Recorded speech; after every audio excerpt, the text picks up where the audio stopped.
மாமா உனக்கு ஒரு தூது விட்டேன் அந்தி மான காத்து வழியா வந்துச்சா வந்துச்சா சொல்லு சொல்லு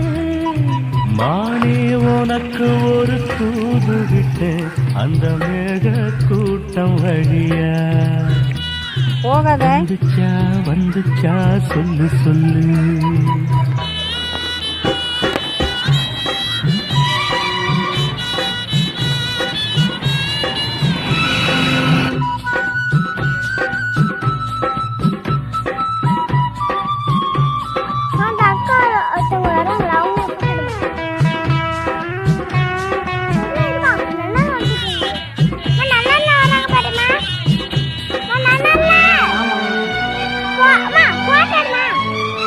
அஞ்சு வீரல் ஓயாம கெஞ்சுகிற ஆசை ஒண்ணு